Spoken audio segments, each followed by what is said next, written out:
Thảo xin kính chào quý vị khán giả đang đến với chương trình Con Đã Lớn Khôn. Đầu tiên cho phép Thanh Thảo giới thiệu hai vị khách mời đang có mặt tại phim trường. Xin được giới thiệu nghệ sĩ Phi Phụng.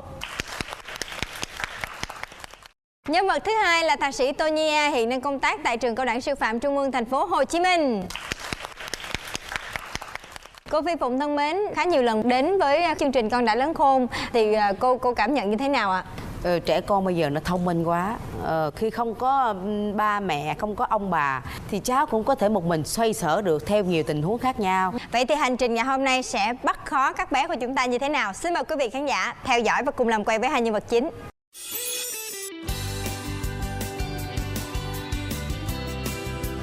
Phường Hiệp Bình Phước, quận Thủ Đức, thành phố Hồ Chí Minh là một khu dân cư yên bình êm đềm với những không gian xanh thoáng đãng, một vùng dân cư được bọc quanh là dòng sông Sài Gòn.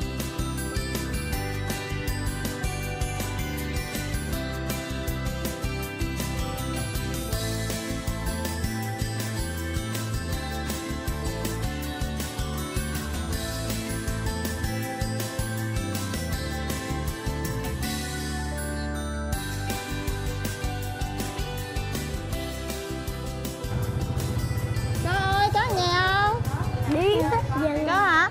Có, giờ con chạy đi ra qua kia, con lên công ty chút xíu, chiều con về nha. Cô coi hai đứa con con nha. Thế bà Tám có nhờ làm gì thì nhờ phụ bà Tám nghe không? Rồi bye bye con, ở nhà nhớ chơi ngoan nha. Đây là đôi bạn hàng xóm Ngô Việt Thiện Anh hay còn gọi là Bom và Nguyễn Thụy Thảo Như hay còn gọi là Nhí. Bom năm nay 4 tuổi 1 tháng, Nhí 4 tuổi 3 tháng. Vì bố mẹ cả hai bé đều bận rộn công việc nên thường nhờ gia đình bà Tám trong xóm giúp đỡ việc đưa đón hai bé sau giờ học. Đối với các bé, đây như là một ngôi nhà thứ hai của mình. Và hôm nay, cả hai lại hăng say chơi các trò chơi trong ngôi nhà thứ hai, trong khi bà Tám bận rộn với công việc cửa hàng. Bom là một anh chàng nói nhiều hay lý sự, nhưng thường là theo hướng có lợi hoặc phù hợp với bản thân. Cô bạn thân Nhí lại là cô nàng nguyên tắc, và nếu ai phá vỡ nguyên tắc mà cô bé đặt ra thì nước mắt sẽ là vũ khí để bộc lộ sự bực bội. Cô nàng đặc biệt yêu thích các loại bánh kẹo. Đúng lúc này, một cuộc điện thoại đã làm thay đổi kế hoạch về một buổi sáng dành cho vui đùa của hai bạn nhỏ. Alo. Giờ bà Tám mang nè. Bà Tám lại giao cho hai bạn nhỏ một nhiệm vụ. Tám nhà bà Tám cân 2 cân gạo, nhà 2 con đem đi vô nhà bạn Tâm nha, đưa ngoại bạn Tâm nấu cơm.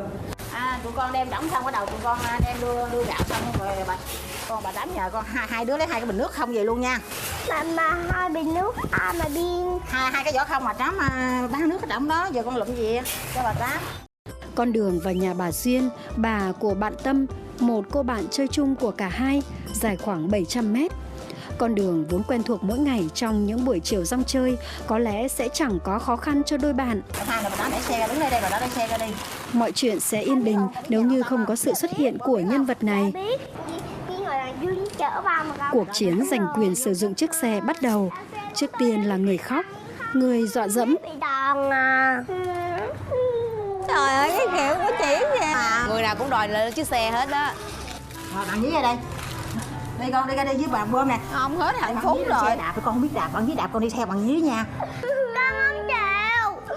Cái xe đâu chở được. Mất nhích. Té nha Bơm. Chẳng ai chịu nhường ai, một người không có xe thì kiên quyết không đi, một người thì quyết tâm không chịu nhượng bộ. Nhiệm vụ giúp đỡ ba lần này liệu có thể khởi hành không đây? Chà, khó quá ha. Bà ngoại đoán thử xem, với hai cái tính cách này thì ai sẽ là người đi xe? Bây giờ không biết như thế nào ra.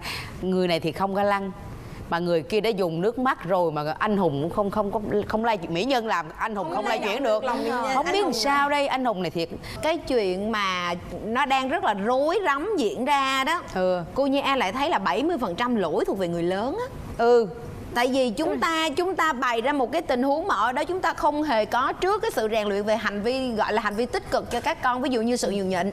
Không ạ, thật ra trong những cái tình huống của cuộc sống thì đôi khi nó phải có một món để mà hai người nhường nhịn nhau. Thêm nữa, bây giờ nếu như cái xe này mà thật sự lát nữa mà nó theo đi trên đoạn đường này á, nó sẽ là một cái khó khăn. Có sự khó nữa đó. Cái khó ở đoạn về, tại vì nghe nói đoạn về còn ôm 2 bình nữa đó. Tôi không biết sao mà sao ôm chở, bình sao chạy xe đó, chắc dắt bộ quá. Thôi thì cứ coi như là thử thách ngay từ trước cửa nhà và các con sẽ giải quyết như thế nào thì xin mời quý vị theo dõi ạ. 2, Giải pháp một là Chạy đi con, đi bộ hay bơm? Con không muốn đi bộ. thêm một giải pháp khác, xe hoàn chủ nhân. Nhưng Con không chịu chạy, bạn nhớ nhỏ. và cách xử lý cuối cùng Chạy tới nhà con đi, đá giặt con xong rồi các bạn bơm trả cho con. Hai đứa dắt đi ra đi. Con một bữa chạy. Đi, lại đưa hoài. Trời, chị hiểu mà. Con chơi với bạn con biết bạn mà. Bom đánh hết luôn cho. giải pháp xử lý mọi rắc rối là Một bánh chan này không cho bơm bánh đâu bà. sự xuất hiện của chiếc bánh đã trở thành chuyên gia xử lý vấn đề. Cặp đôi rắc rối tạm biệt bà lên đường đi giao gạo và lấy bình nước đây. Nhưng Nhí vẫn chưa thôi tiếng khóc, còn anh chàng Bom thì chỉ một lời khuyên. Vừa đi vừa khóc như vậy là xấu hổ biết không Nhi?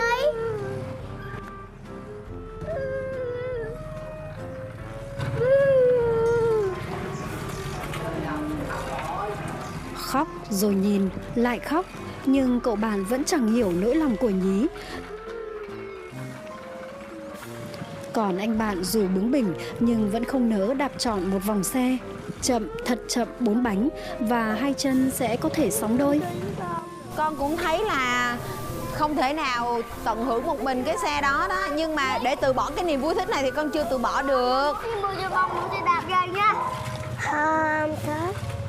Mua chiếc xe đạp giống vậy nè, muốn không? Mua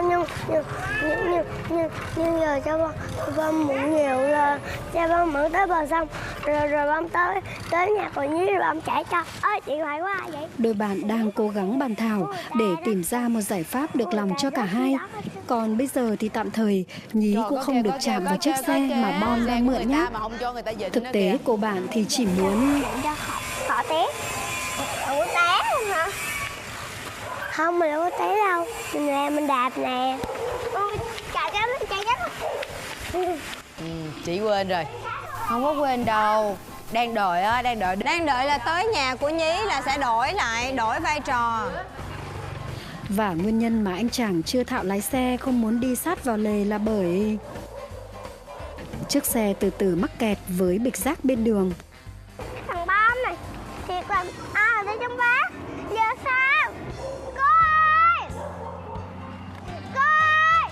Cứu thằng Bom bị rơi. Bị biến rác rồi thấy chưa? Vô duyên đồ vô. Đây con đi được rồi. Được giải cứu khỏi bịch rác, chưa đi thêm được bao xa thì cô bạn nhắc nhở sắp đến mốc chuyển giao chiếc xe đạp như lời hẹn rồi. Nhưng ai đó lại hứa nhưng rồi thất hứa. Cô bạn bực bội không nói một lời quay lưng bỏ về. Còn anh chàng này thì vẫn vô tư. Bạn con luôn nha. Đây tay. La. Không có xe đạp đó cũng không mà bạn Bom lấy chạy. Rồi vợ đi về. Tội nghiệp Nhí quá à.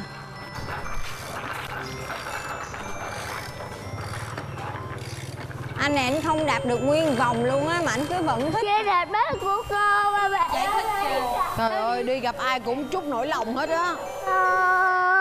Xe đạp đó của cô.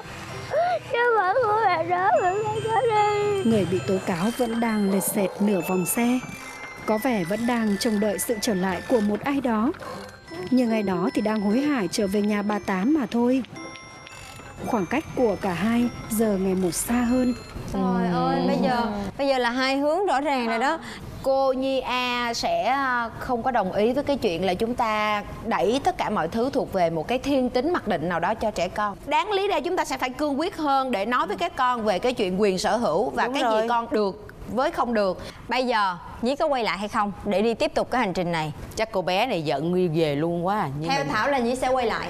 Nhưng mà thật ra thì cô bé này cũng khá là mít ướt, cho nên cái phần trăm mà quay lại cũng chỉ khoảng 60%. Mình nghĩ là cái bạn Bom này sau khi mà không thấy cô bé có thể quay lại tìm bạn. Thực ra thì cái bước đường về của Nhí nó cũng không có dứt khoát. Đó chỉ là sự phẫn uất vì không chịu giữ lại nữa. Giận quá. Bom là một cậu trai mà ở đó nếu như nhìn hành vi chúng ta có thể trách, nhưng trên thực tế con cũng đã thể hiện rất nhiều thứ tích cực. Đó là gì? Con hiểu cái đó không phải là của mình. Mà con cũng đã năn nỉ bạn cái vòng xe mà con đạp nó không phải là cái cái kiểu quyết liệt. Vậy bây giờ chúng ta xem là hai bạn nhỏ của chúng ta xử lý như thế nào với chiếc xe đạp và bịch gạo 2 kg chưa có chủ. Cô bạn thì đã trở về nhà và chẳng có ý định tiếp tục hành trình. Còn một anh chàng thì đang gặp rắc rối bởi chính chiếc xe đạp.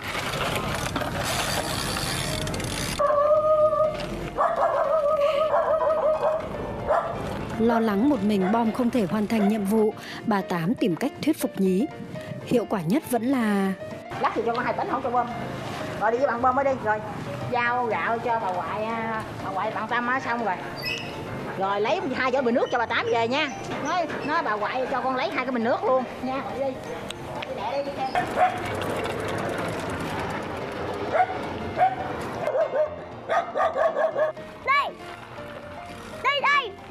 Đi á. Ghê không? đạp thật nhanh vượt qua vị bảo vệ tổ dân phố đặc biệt. Nhưng ngay sau đó thì anh chàng chẳng dễ dàng mà tiếp tục màn xe ta bom bom nữa rồi. Không được rồi. Không được rồi, tự biết luôn không được rồi. Dắt rồi đạp, lại dắt. Nhà bà bạn Tâm thì chỉ còn cách chừng 100 mét nữa thôi. Không được rồi. Nữa. Được rồi. Đó được rồi.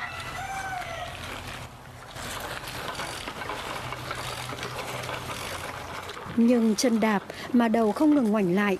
Có vẻ anh chàng vẫn đang mong đợi sự xuất hiện của một ai đó.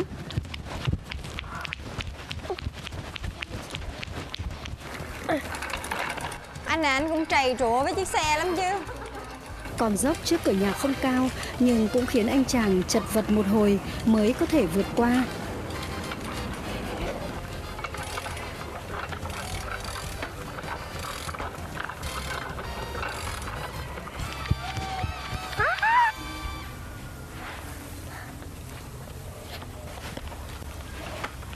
Cửa nhà đóng kín, chẳng chờ đợi, anh chàng sốt ruột quyết định ra về chăng?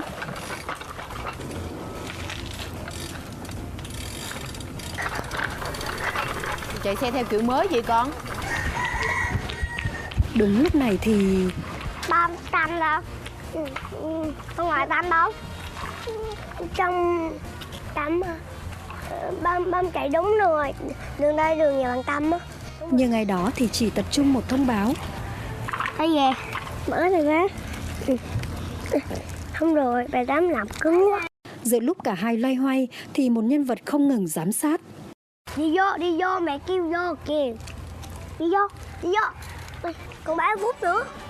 3 phút nữa. Rốt cuộc là anh chàng đang muốn đi đâu? 3 phút nữa là tới rồi. Giờ bạn Tâm chuyển sang nhà kia rồi đó. Thì ra đi thêm 3 phút nữa là có thể đến vườn rau của nhà Tâm, nơi mà cả hai cho rằng bà đang ở đó chăng? Duy, đây, đi xem Duy nè. Cô bịch gạo vô đây coi. Anh không biết làm, anh ra lệnh người ta. Sao mà cái chị này vẫn làm? Thấy thương không? Trời sướng. Vẫn là cô bạn tháo vát giúp đỡ việc treo bịch gạo. Tình bạn này cũng đầm thắm ghê lắm. Còn ai đó thì chỉ một việc bon bon trên đường thôi. Chưa đó, để tìm nhà bạn Tâm luôn, chưa đó đi. Nhưng ngày đó thì lại muốn Quay về. Bà bạn Tâm ở đó, bà bạn Tâm ở dưới biển. Hả? Tới dễ quá. giữa lúc Bom còn đang lưỡng lự thì Nhí đã Các bạn, bông mày đó luôn. Để mình chơi. Không, thì chiếc xe đạp không được. thì ra viên kẹo chiếc bánh vẫn chưa làm xua đi sự bức bối vì chiếc xe đạp của Nhí. Nóng lắm quá bông ơi bông. Bao đâu có sợ đâu mà nóng. Con gái nè khóc là xấu hổ. Ôi trời ơi.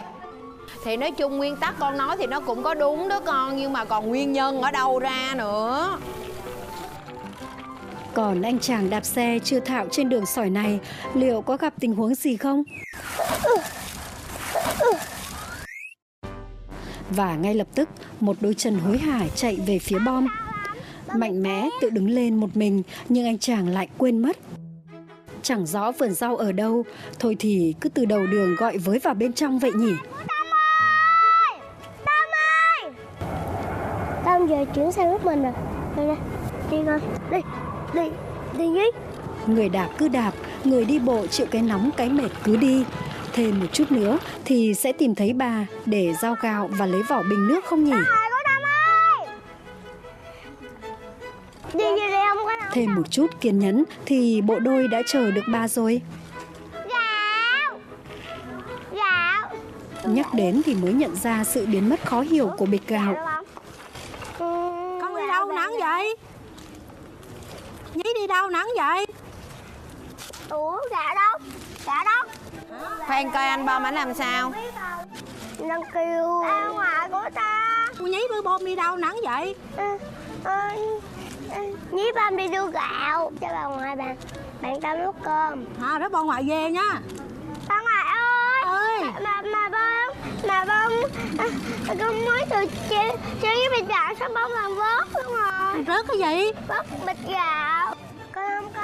Anh chàng vẫn chưa nhớ ra hậu quả của sự cố lúc đó khi mà bịch gạo bị lãng quên sau cú ngã. Cho Bom về một bà ngoại. Ơi. Nhí ơi đợi Bom với, Bom bị kẹt rồi, cứu Bom với. Không chạy nổi. Chạy đây. Anh đạp ngoài nó đâu có đi. Trời, đây. Thì có nhí rối lên luôn á. Vậy Bom đứng xuống, Bom dắt cái đạp. Dắt đây. Dắt bộ khỏi đây luôn. Mau. Không, cương quyết là không xuống cái xe. Bực bội cậu bạn bướng bỉnh, Nhí quyết định quay lưng bỏ đi. Đi vô đây không có nắng đâu. Không, đây. Đây đây. Bom đến đây. Gạo đi đâu? Dạ Bom làm vớt ở đâu vậy á? Vớt ở đâu? Chắc ở đây đâu? Phải. Bà ngoại thắt à? Dạ. Con có mệt không? Nó có mệt không?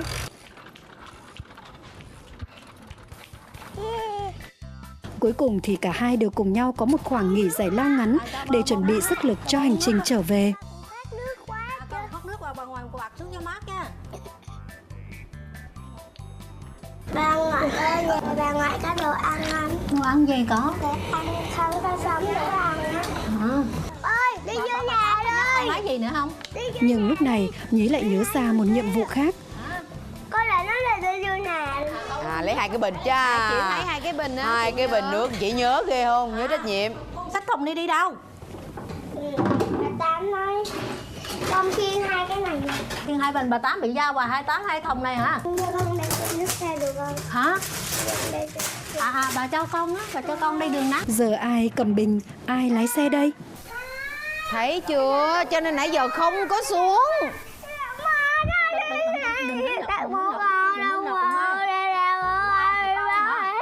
Chị đừng khóc sớm nghe Nhí. Có ân thùng gì về tả bà Tám không? Cái đêm này cô Nhí chứ không phải là cô Bom. Giải thích mãi về việc xe ai người ấy phải được lái chút chứ mà cậu bạn vẫn chẳng hiểu. Nỗi buồn bực này của Nhí, cậu bạn Bom có hiểu chăng? Tôi nói rồi mà, thay đổi thói quen không phải là chuyện đơn giản. Con sắp hai thùng để tả bà Tám con có mẹ đó. Con đây được chuyện gì? Thế tôi vẫn có một cái niềm tin đối với cái anh chàng nhỏ này.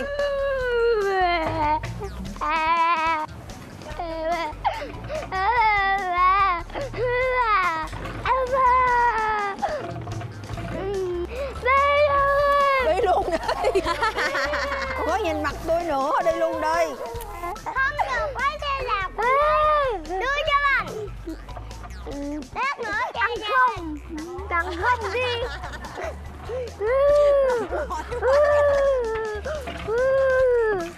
Giữa lúc còn chưa tìm ra cách nào để xoa dịu Nhí thì một nhân vật lạ mặt xuất hiện. Chai đi. Có ai lấy cái chai không? Ủa cầm bình đi đâu không? Dạ đi về cho bà của con. Ủa gì nè? Con có tiền bán không? Dạ không. Con không có tiền. Con bán bình này cho chú khỏi cầm, chú đổi kẹo nè. Hả? Một cô nàng luôn bị kẹo và bánh thuyết phục. Bánh rồi, bà Tám cho Không cho bánh bông. không cho bánh rồi. Bà ngoại ơi, nhà bà ngoại có đồ ăn. Để suy nghĩ coi. Không, thứ nhất là cái thái độ của nàng quay lại làm cho mình Hồi giật hộp. mình nha. Có một thứ thần thánh mang tên bánh kẹo. Nhưng theo Thảo thì lần này nàng sẽ không có đổi. Ngoại, sao ngoại? Theo ngoại thấy thì cô bé có trách nhiệm nè. Cái lời mời gọi của chú thì Nó nó mặc dù cũng Kẹo đó, kẹo khựng lại liền để coi như thế nào. Với cô nào thích bánh kẹo quay đây? lại một kiểu rất là Khựng lại liền, đang đi ngay khựng lại liền. Si mê thì si mê chứ cũng có ngoại lệ mà cô Nhi tin như vậy. theo dõi tiếp xem nàng quyết định sao. Con bán bình này cho chú khỏi cầm, chú đổi kẹo nè. chịu không? Lấy bình đó. Câu trả lời của cô nàng yêu kẹo chính là Cái này là của bà, cô bà cô gần bà. sau lời từ chối dứt khoát ấy, bước chân của Nhí trở nên gấp gáp hơn.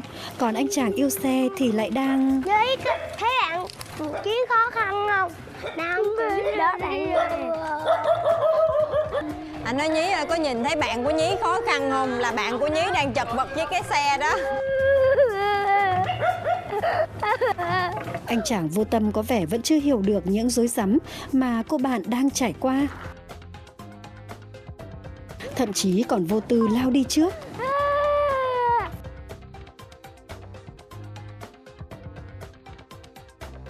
Một mình đạp xe trở về nhà sao Bom ơi? Còn cô bạn đang chật vật với 2 chiếc vỏ bình thì sao?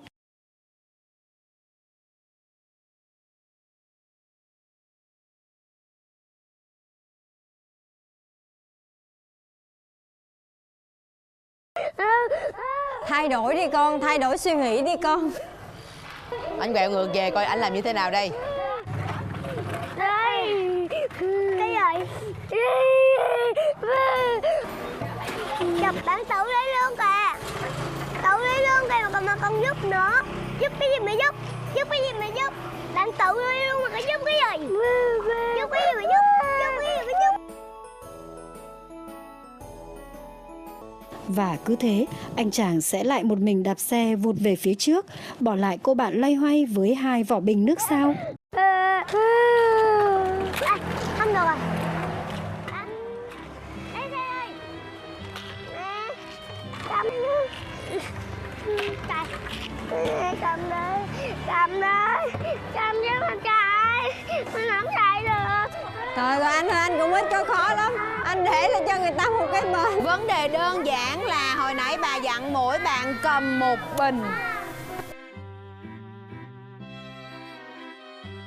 Trời ơi, để mình đưa kìa bạn cầm đó. Đây cầm ra. Để vô túi mình coi túi cầm ra. Đã cầm một, thôi thì thêm một lần nữa để cô bạn yên tâm lái xe vậy.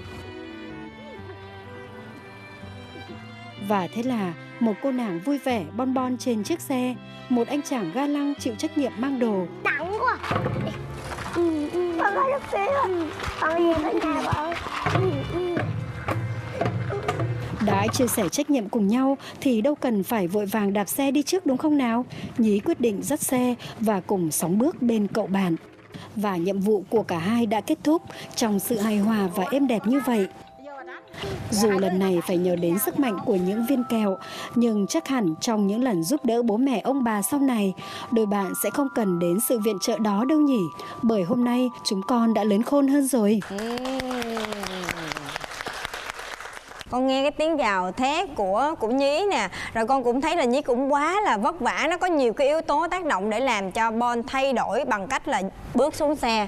Cái chuyện mà chàng mê ơi là mê, chàng ôm từ đầu tới cuối không quan tâm bất cứ thứ gì để mà cái hành động mà bước xuống xe. Đây cầm bình cho. Hai bạn ngày hôm nay vẫn cho chúng ta thấy những cái điểm sáng rất là lấp lánh. Đó là gì? Các con rất tôn trọng nguyên tắc. Chỉ cần qua một cái hành trình thôi, có nước mắt, có tiếng cười, có sự trải nghiệm của các con, nhưng mà đâu đó chúng ta rút ra được rất là nhiều kinh nghiệm. Xin được cảm ơn quý vị khán giả đã luôn theo dõi hành trình của Con Đã Lớn Khôn và đến với câu chuyện khá là thú vị của hai bạn Bom và Nhí ngày hôm nay. Chương trình của chúng ta sẽ được phát sóng vào lúc 18 giờ hàng tuần vào ngày thứ Bảy trên kênh HTV7 và sẽ được phát lại trên kênh YouTube Con Đã Lớn Khôn. Xin được cảm ơn sự quan tâm theo dõi của quý vị. Chào tạm biệt và hẹn gặp lại quý vị trong chương trình tuần sau.